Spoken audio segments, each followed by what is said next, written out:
Hello friends, welcome to SSC coaching centre. दोस्तों, आज आपका गणित का वीडियो बहुत ही खास होने वाला है क्योंकि ये वो क्वेश्चन है जो बार बार परीक्षाओं में रिपीट होते हैं। तो चलिए स्टार्ट करते हैं। पहला क्वेश्चन है, ए एक काम को 24 दिन में और बी 40 दिनों में कर सकते हैं।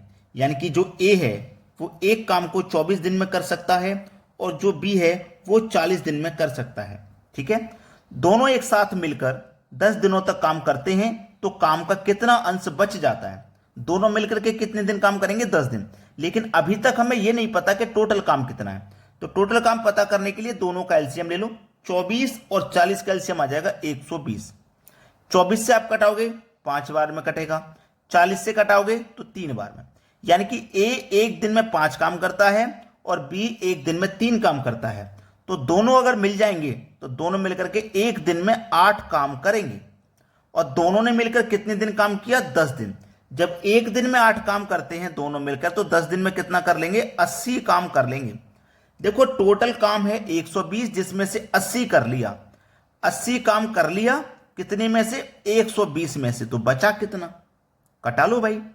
चलिए मैं कटाऊंगा। 40 दूनी का 80 और 40 त्रिक का 120। तो 2/3, 2/3 काम बाकी रह जाएगा। रह जाएगा कि नहीं भाई? 2/3। एक मिनट, सॉरी, यहां पे कुछ गलत लग रहा है मुझे। एक मिनट, यहां कुछ गलत लग रहा है। मैंने कितना काम कर लिया? 80 काम कर लिया 120 में से। तो पूछा क्या है? काम का कितना अंश बच जाता। कितना काम हो गया ये नहीं पूछा, कितना काम बच गया ये पूछा है। तो 120 में से 80 काम हो गया तो बचा कितना? 40। कितने में से? 120 में से। हमने सोचा कि कितना काम हो गया, लेकिन यहां पूछा था कितना काम बच गया। तो हम गलती कर रहे थे, जो हमने प्रश्न को ठीक से पढ़ लिया बाद में और हमें ध्यान आ गया। चलिए अब कटा लो। 40 से कम 40, 40 त्रिक का 120। यानी कि काम का कितना अंश बच जाएगा? 1/3 अंश काम का बच जाएगा। यह आपका सही जवाब है। तो मेरी तरह आप गलती मत करना, क्वेश्चन को जरूर ठीक से पढ़ना। अगर गलती कर दोगे क्वेश्चन को पढ़ने में ही तो आंसर गलत आएगा। 1/3।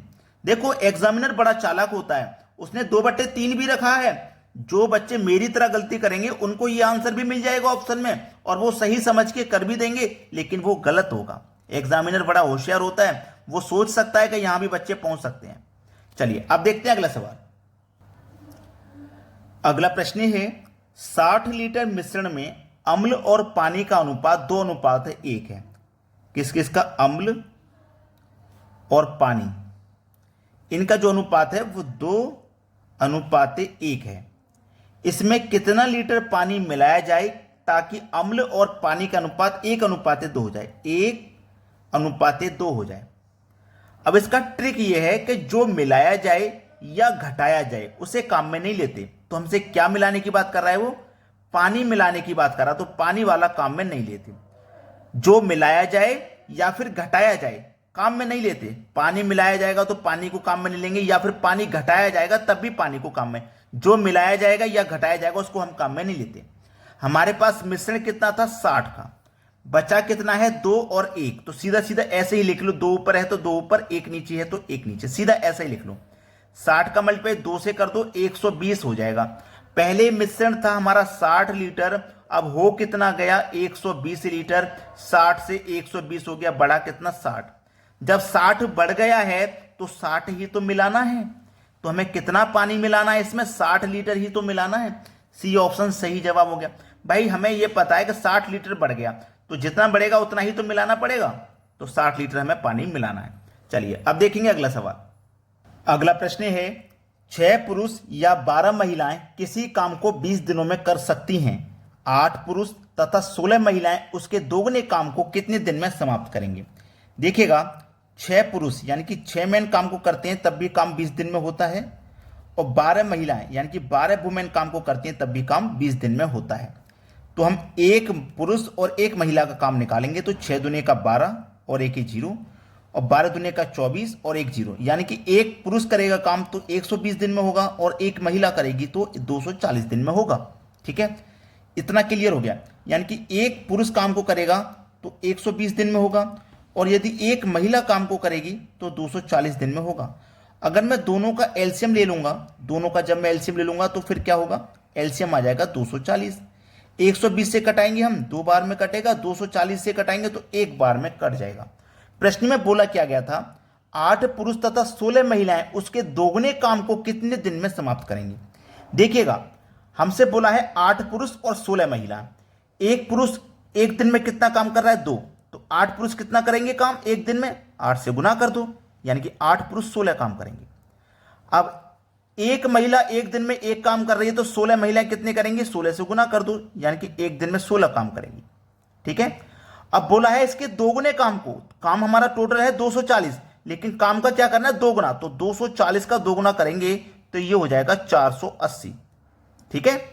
अब देखिएगा, 8 पुरुष और 16 महिलाएं मिलके बोला है ना, तो 8 पुरुष एक दिन में 16 काम करेंगे, 16 महिलाएं एक दिन में 16 करेंगे, दोनों मिलकर के कितना कर लेंगे, एक दिन में 32 काम करेंगे।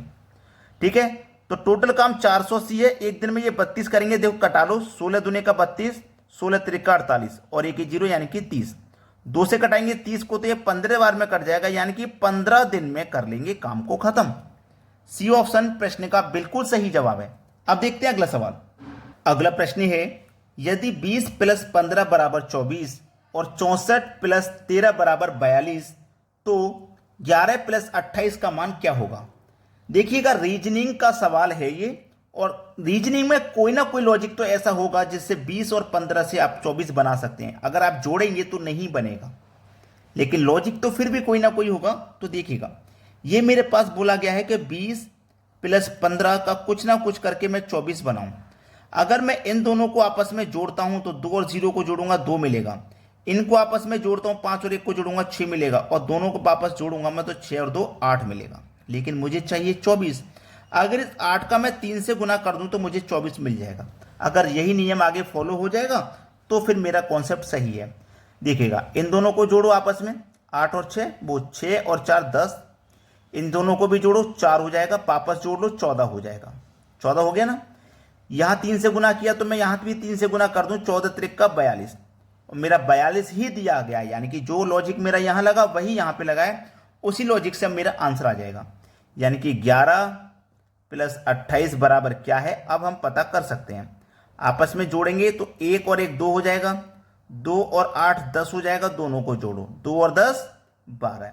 यहां भी देखो 3 से गुना किया, यहां भी 3 से गुना किया, तो 3 से गुना यहां भी करोगे तो 12 त्रिका 36 हो जाएगा, यानी कि बी ऑप्शन प्रश्न का बिल्कुल सही जवाब है। अब देखते हैं अगला प्रश्न। अगला प्रश्न है, यदि 372 सिक्के 1 रुपये 50 पैसे तथा 25 पैसे के सिक्कों के रूप में हैं तथा इनकी संख्या 13, 11, 7 के अनुपात में है, तो 50 पैसे के सिक्कों की संख्या क्या होगी।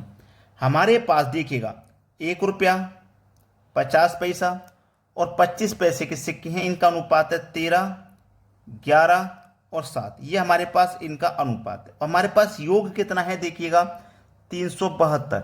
ये 1 रुपया 50 और 25 सभी का योग है। जब योग है तो हम अनुपात का भी योग कर लेंगे, 13 और 7 20, 20 और 11 31। इस योग में अनुपात के योग से डिवाइड करो, 31 एकम 31, 6 बचेगा, 2 लगा देंगे 62, 31 दूने का 62, 12 बार में गया।